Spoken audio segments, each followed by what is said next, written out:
और इस सर्वे में न्यू अपडेट के तहत आपको कौन कौन से कागजात देने हैं और कौन कौन से कागजात नहीं देने हैं। अगर आपके पास कोई भी कागजात नहीं है तब आपको क्या करना है, ये सभी के बारे में जो है सो आज की इस अपडेट में जो है सो हम आपको पूरी जानकारी देने वाले हैं। और साथ में यह भी कहना चाहेंगे कि वीडियो को आप पूरा देखिए, उसके बाद ही आपको समझ में आएगा कि हमें कौन कौन से कागजात सर्वे में देना है, कौन कौन से नहीं देना है, और कागजात अगर हमारे पास नहीं है तो हमें क्या करना है। तो चलिए सबसे पहले आप समझिए कि अगर आपके पास सभी जमीन का कागजात उपलब्ध है तब आपको सबसे पहले क्या करना है। तो देखिए हर जगह जो है सो ग्राम सभा, आम सभा, ये सब आयोजन किया गया है हर पंचायत में, और उस पंचायत में जितना भी अधिकारी है उन्होंने सभी लोगों को सबसे पहले यह जानकारी दिए थे कि आप जो है सो सबसे पहले अपना जमीन का विवरण प्रपत्र 2 और प्रपत्र 3 भरकर जो है सो दीजिए। सबसे पहले आपको जो है सो यही कहा गया था। और इसमें जो है सो क्या कर रहे हैं लोग कि बहुत सारे लोगों के पास कागज नहीं है, तो वो जो है सो प्रपत्र 2 और प्रपत्र 3 अभी तक जो है सो नहीं भरे हैं और नहीं जमा किए हैं, नहीं ऑनलाइन भी नहीं भरे हैं। तो उनके लिए सबसे पहले जो है सो आपके पास कागज हो चाहे न हो, सबसे पहले आपको जो है सो प्रपत्र 2 और प्रपत्र 3 भर के देना है। प्रपत्र 3 उन्हीं लोगों को भरना है जो व्यक्ति के पास ज्वाइंट प्रॉपर्टी है, उसमें बहुत सारे फरीक का हिस्सा है, वंशावली बनाकर देना है। तो उस कंडीशन में जो है सो प्रपत्र 3 भरना है। और उसके बाद उसके साथ जो संकलन करना है, दखल कब्जे का जो विवरण देना है आपको प्रपत्र 3 के साथ एक अलग से जो पेज आता है, फॉर्म आता है, उसमें जो लिखा हुआ रहता है दखल कब्जा का विवरण वंशावली के अनुसार से दे, तो वो भी आपको भर के देना है। उसके बाद उसके साथ संकलन करना है प्रपत्र 2, तो ये भी, इसमें भी जमीन का विवरण ही आपको देना है। तो सबसे पहले आप जो है सो जानकारी जो है सो दीजिए जो प्रॉपर्टी आपके कब्जे में है, चाहे मकान हो चाहे जोत आबाद करने वाला जमीन हो, तो सबसे पहले आप जानकारी दीजिए। आपके पास पेपर हो चाहे ना हो, सबसे पहले आप जानकारी दीजिए। अब चलिए ये फॉर्म जब आप भरिएगा तो इसमें आपको जो है सो जमाबंदी नंबर की भी जरूरत पड़ती है। उसमें खोली में खंड बनाया हुआ रहता है, जमाबंदी नंबर डाले। तो जमाबंदी नंबर आप कहाँ से लाइएगा? अगर आपके पास पेपर उपलब्ध नहीं है तो जमाबंदी तो नंबर आपको मिलेगा नहीं, तो जमाबंदी नंबर को छोड़ दीजिए, जमाबंदी नंबर को छोड़ दीजिए। अगर आपके पास नहीं है तो मत दीजिए। अब चलिए अगला रहता है जो कब्जा के आधार, आपने किस आधार पर जो संपत्ति का विवरण दिया है उसको जो है सो किस आधार पर आपने जो है सो कब्जा किया है और आप जोत आबाद कर रहे हैं, तो इस तरह का जो है सो उसमें जो है सो भरना है। तो इस कंडीशन में आप क्या कीजिएगा, आपके पास तो पेपर है नहीं, तो आपके पास पेपर नहीं है तो आप या तो अगर आपके दादा बाबा के नाम से ज़मीन है, पूर्वज के नाम से है, एक जानकारी तो कुछ ना कुछ तो आपके पास होगा, भले आपके पास पेपर नहीं है लेकिन ये पता जरूर होगा कि यह ज़मीन जो है सो हमारा खतियानी है या मेरा पूर्वज जो है सो इसे परचेस किए थे, ये जानकारी आपको जरूर होगा। तो उस कंडीशन में आपको कुछ नहीं करना है, जो आपको जानकारी पता है या केवाला से प्राप्त है या खतियानी है या बंटवारा नामा से प्राप्त है, आपको जिस तरह से आपको वह ज़मीन प्राप्त है उसके बारे में आप जिक्र कर दीजिए। अगर आप बताइए मौखिक बंटवारा से अगर प्राप्त है, फरीकन बंटवारा से, तो उसमें लिख दीजिए हमें मौखिक बंटवारा से या फरीकन बंटवारा से प्राप्त है, और कोई भी कागजात के बारे में नहीं जानते हैं। तब कागजात के बारे में अगर जानकारी नहीं है कि यह प्रॉपर्टी हमें किस आधार से प्राप्त है, तो वो आधार वाले जो कॉलम बना हुआ है उसमें जो है सो आप जो है सो मौखिक बंटवारा अगर ज्वाइंट प्रॉपर्टी से आपको अर्जित है तो उसमें लिख दीजिए जो हमको मौखिक बंटवारा से फरीकन से जो है सो प्राप्त है। तो इस तरह से भी आप जो है सो उसमें लिख सकते हैं। तो चलिए ये रही कागज की बात। जब आपके पास कागज नहीं हो, जमीन का पेपर आपके पास नहीं हो, तो आपको क्या जानकारी देना है। तो चलिए ये जानकारी देने के बाद जो है सो आप अपने अनुसार से कागज खोजने में लग जाइए। ये जानकारी जब दे दीजिएगा इसके बाद आपको पूरा टाइम दिया जाएगा आपको पेपर जमा करने के लिए, पूरा टाइम, 1 साल 2 साल 3 साल 4 साल, जब तक सर्वे चलेगा तब तक आपको समय रहेगा कि आप अपना ज़मीन का कागजात जो है सो उपलब्ध करके जो है सो सर्वे अधिकारी को दिखाइए। जब आपके पास पेपर ना हो, इस कंडीशन में जानकारी के लिए जो हम बताएं यह फॉर्म आप सबसे पहले भर के दे दीजिए।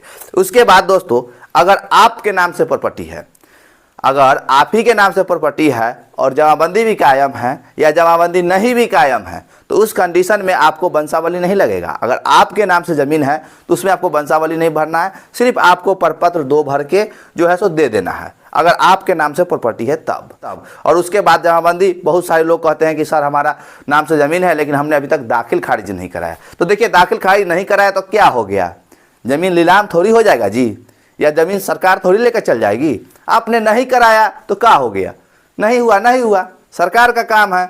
आप सर्वे में कागज़ दिखाइए, आपके कब्जा दखल में है, किसी तरह का कोई आपत्ति नहीं है, तो ये सरकार का काम है। जितना भी अंचलाधिकारी हैं उस सबका क्या ड्यूटी है, आप लोग देखते करते हैं कि रेवेन्यू डिपार्टमेंट का जो है सो मेन अधिकारी होते हैं तहसील लेवल पर, तो वह तो आप जानते करते हैं भ्रष्टाचार कितना है।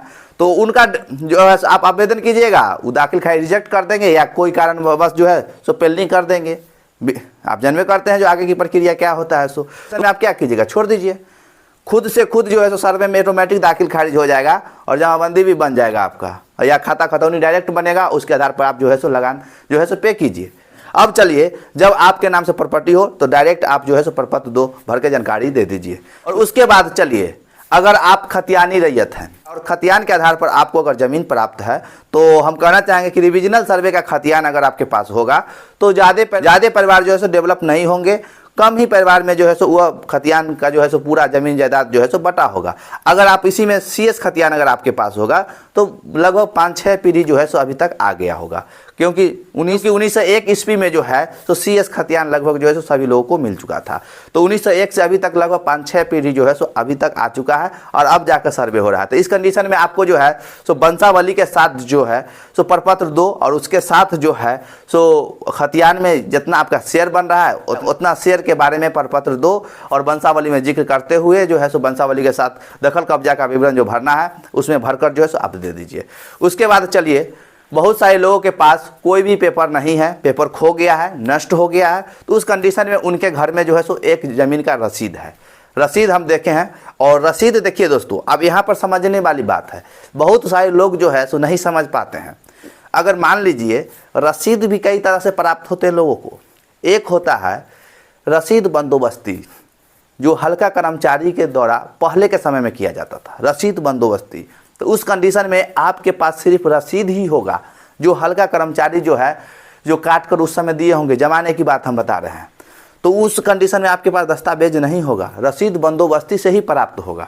तो इसलिए दोस्तों, अगर आपके पास ज़मीन का रसीद है तो वो भी उतना ही महत्व उसका भी होगा जितना एक दस्तावेज एक खतियान का होता है।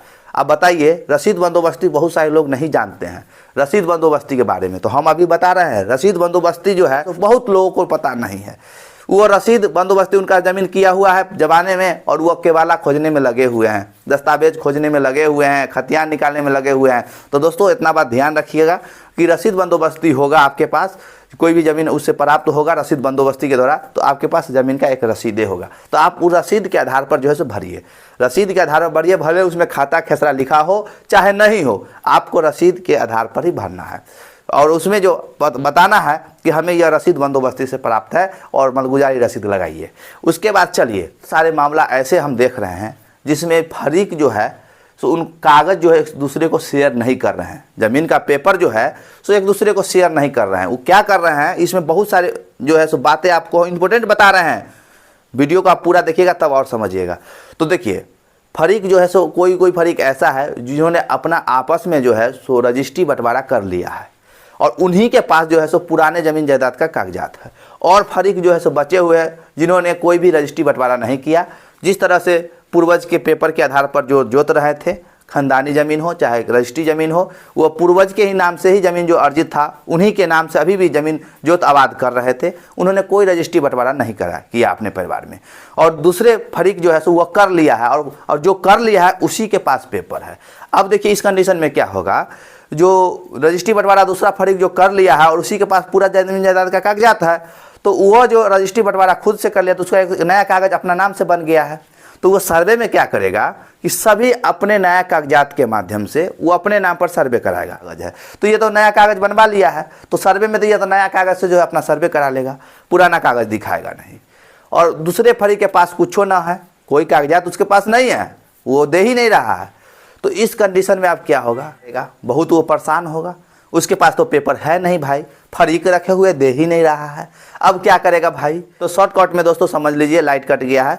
वो क्या करेगा, उस कंडीशन में उसको जो पता है ज़मीन का विवरण वह अपने भर के देगा और बाकी की जिम्मेदारी जो है सो फरीक के ऊपर छोड़ देगा। जब वह कागज़ दिखाएगा तो वहाँ उसको जो है सो डट कर बोलना पड़ेगा कि पुराना कागजात जो है सो इससे सर मांगिए। सर्वे अधिकारी को कहना पड़ेगा जो पुराना कागजात जो है सो इससे मांगिए, क्योंकि इस ज़मीन में मेरा भी शेयर है और इन्होंने इस ज़मीन में जो इनका जो शेयर था इन्होंने अपने नाम पर ट्रांसफ़र करा के नया कागज़ के माध्यम से सर्वे करा रहे हैं और पुराने कागजात जो है सो यही रखे हुए हैं और ये कागजात हमें नहीं दे रहे हैं। इसलिए सर जब तक जो है सो ये पुराने कागजात न दिखाए तब तक जो है सो इनका सर्वे नहीं किया जाए। तो उस कंडीशन में सर्वे अधिकारी भी ये समझेंगे जो नहीं, अगला जो बोल रहा है वह सही बोल रहा है और उनके पास जो एक भी कागजात नहीं है जिसका कारण जो है सो ये व्यक्ति रखे हुए हैं और ये व्यक्ति नया कागजात बनाकर जो है सो अपने नाम पर सर्वे करा रहा है और दूसरे को जो है फरीक को जो है कोई पेपर नहीं दे रहा है। तो इस कंडीशन में उसका भी सर्वे रुक जाएगा। सर्वे अधिकारी यह बात को भले भांति समझेंगे कि ये फरीकी मैटर है और एक दूसरे को जो है किसी विवाद के कारण कागज़ नहीं दिया जा रहा है, जिसके कारण जो है सो इसका भी सर्वे रोको, पुराना कागज़ का मांग करो। तो इस कंडीशन में जो है सो आज कागज़ निकलेगा और जब कागज़ निकलेगा तब के बाद जो है सो जो फरीक के पास पेपर नहीं है उसके नाम से भी आसानी से सर्वे होगा। तो ये आपको बोलना पड़ेगा, आपके पास कागज़ नहीं है, फरीक रखे हुए हैं, तो ये बात आपको बोलना पड़ेगा। अगर आप ये बात नहीं बोलते हैं तो कागजातों के लिए जो है सो आप तरह तरह की परेशानियां झेलिएगा, फिर भी सॉल्व नहीं होगा। आपको इस तरह से ही बोलना है। तो चलिए लाइट कट गया है, अब नेक्स्ट वीडियो में एक नया टॉपिक के साथ आपसे मिलते हैं। तब तक के लिए जय हिंद।